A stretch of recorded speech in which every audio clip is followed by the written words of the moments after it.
कालच आलेल्या शासन निर्णयानुसार मुख्यमंत्री माझी लाडकी बहीण योजना या योजनेमध्ये आपल्याला जर हप्ते चालू ठेवायचे असतील तर आपल्याला आपली KYC करणं आवश्यक आहे. ही KYC करणं आपल्याला 2 महिन्यामध्ये बंधनकारक केलेलं आहे. ती KYC आपल्याला कशी करायची यासाठी आपल्याला सर्वप्रथम Google Chromeमध्ये जायचं आहे. तिथे गेल्याच्या नंतर आपल्याला लाडकी बहीण योजना eKYC अशा प्रकारे सर्च करायचं आहे. सर्च केल्याच्या नंतर आपल्याला सुरुवातीलाच माझी लाडकी बहीण योजना ही जी टॅब दिसते तिला आपल्याला क्लिक करायचं आहे. या टॅबला क्लिक केल्याच्या नंतर आपल्याला मुख्यमंत्री माझी लाडकी बहीण योजनेचे लाभार्थी eKYC प्रक्रिया पूर्ण करण्यासाठी येथे क्लिक करावे. या टॅबला आपल्याला क्लिक करायचे.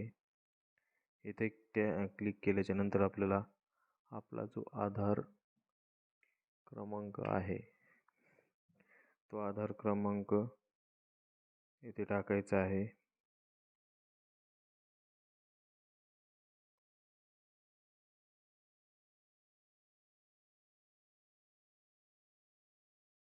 अशा प्रकारे आधार क्रमांक टाकल्याच्या नंतर आपल्याला कॅप्चा जो दिसतोय तो कॅप्चा इथं टाकायचा आहे.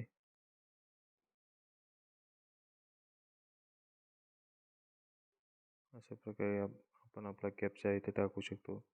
टाकल्याच्या नंतर आधार प्रमाणीकरणासाठी संमती असे काही ओळी या ठिकाणी दिलेल्या आहेत. त्या ओळी वाचून आपण मी सहमत आहे या टॅबला क्लिक करून OTP पाठवा याला क्लिक करायचं आहे. अशा प्रकारे क्लिक केल्याच्या नंतर आपल्याला थोड्याच वेळात आपला आधार नंबरला जो मोबाईल नंबर आपण लिंक केलेला आहे त्या मोबाईल नंबरवर OTP येईल. तो OTP आल्याच्या नंतर आपल्याला तो OTP तिथे काय करायचा आहे, सबमिट करायचा आहे. सध्या या वेबसाईटला अशा प्रकारचा प्रॉब्लेम सुरू आहे. काही दिवसांमध्ये ही वेबसाईट आपल्याला सुरू झाल्याच्या नंतर आपण या ठिकाणी अशा प्रकारे आपली eKYC पूर्ण करू शकतो. यासाठी आपल्याला काही वेळ लागू शकेल किंवा काही दिवसानंतर आपण या ठिकाणी आपली KYC पूर्ण करून घेऊ शकतो.